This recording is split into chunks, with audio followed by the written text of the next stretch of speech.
It's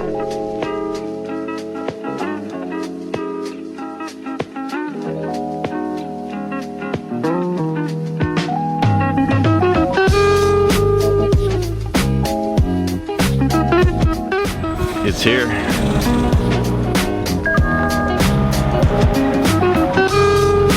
How's it going? All right, now yourself, boss man.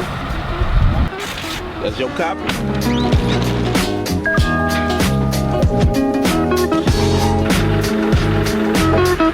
No problem, man. Take You have a good one. You too, man.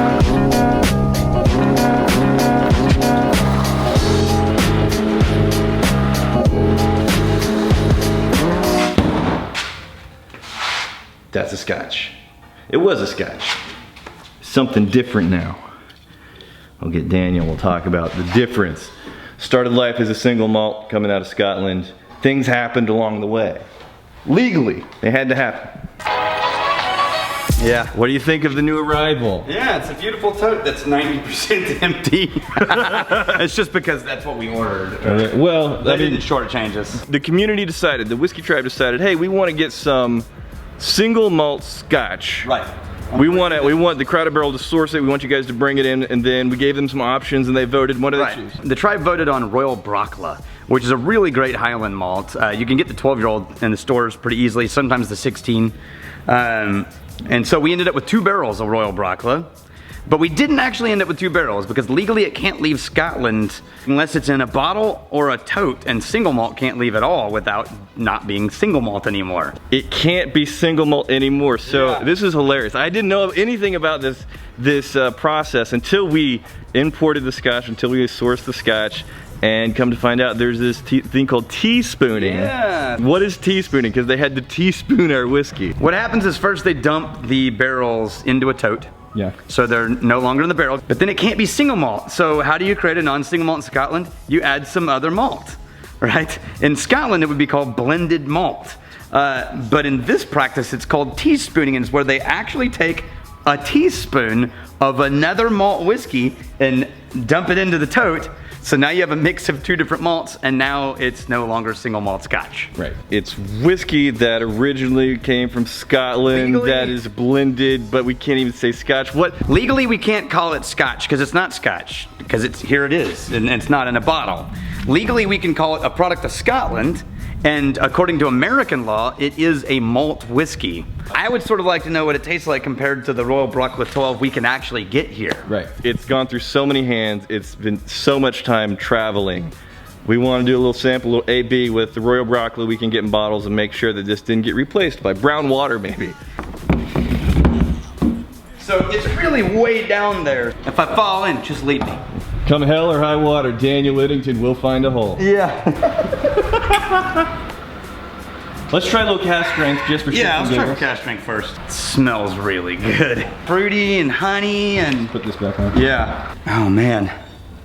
That earthy malt note. Pour the Royal Brockla. 12. So what's the proof on the 12? This one is a respectable 40. Come on. Yeah. Well, they're definitely the same spirit. You know, I'm gonna try the... Oh yeah. Oh, there's that, oh, the nice little black pepper on the end with the fruit. That's not in the 40%. That's good. Oh, the honey just explodes with the floral fruity notes. All right, let's go get a comparable test 'em. proof in the tasting room and talk about American single malt. Yes. Now, based on this comparison we've already done, it's not even the same proof. I feel pretty confident it arrived unmolested. Yes, I totally agree. It's definitely the same distillery. Right. Definitely the same spirit. Yep. I mean, only 1 year difference. Emma's here. She heard there was a pour, so she came running. That's exactly why. If you've only had Royal Brockla at 40, then apparently there's a lot of notes going on there that don't show up in the lower proofs. Yeah, that's definitely true. Half ounce. 113, climbing quickly. Then it leveled out a little bit, started dropping again. So it's 113. So 113 is not bad. Yeah. What is that, 56.5? That's about the same proof as our Eleanor's. Okay. Yeah. Or traditionally 114. Yeah.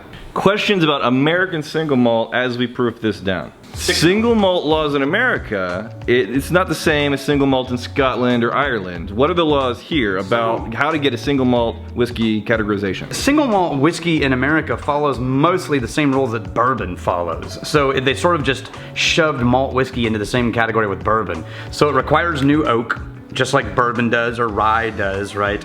And it requires at least 51% malt barley. Now that means in America you could technically release a single malt that's only 51% barley instead of 100% barley. What? Yeah, legally.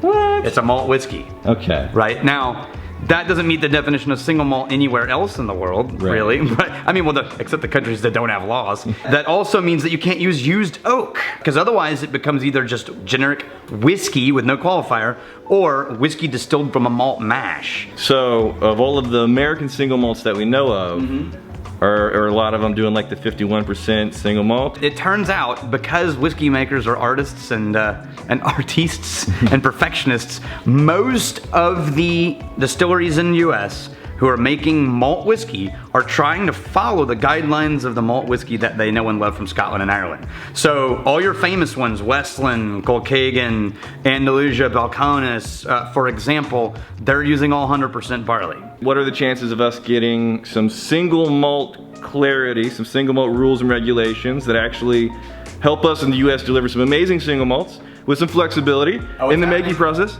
It's all happening. Okay. So there's a group called the American Single Malt Whiskey Commission. Crowded Barrel Whiskey is a member. The goal of that commission is to get a category created in American law for malt whiskey that more closely mirrors malt whiskey around the world, which would allow us to release a malt whiskey that's all barley, that's used cask, all the things that you can do with Scottish and Irish whiskey. We got a little single malt project going on here. The very first whiskey quest we ever did with the Magnificent Bastards in the Whiskey Tribe Patreon.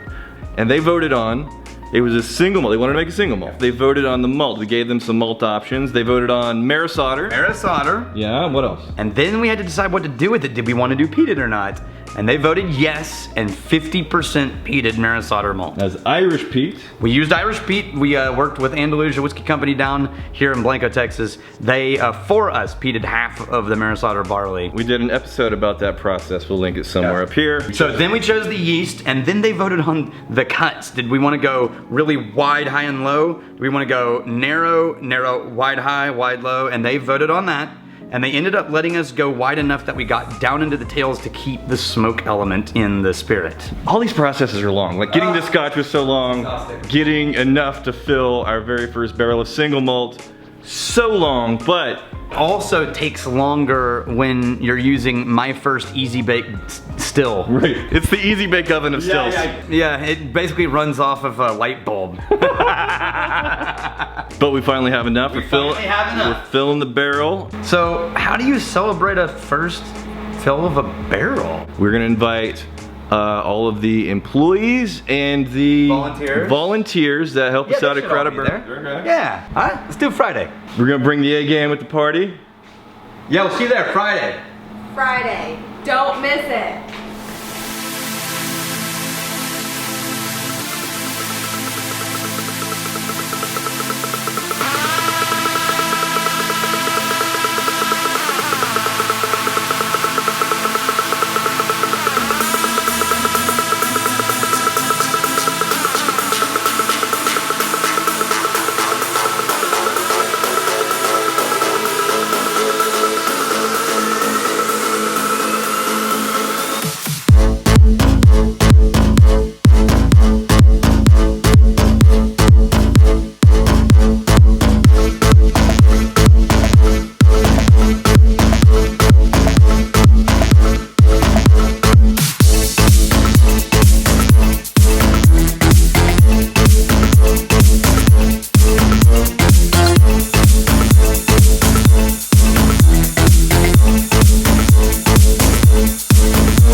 I have slumbered for too long.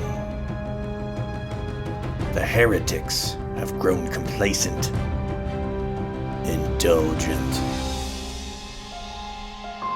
They have forgotten their place. I have spoiled the rod. But finally, it's time to remind them that I am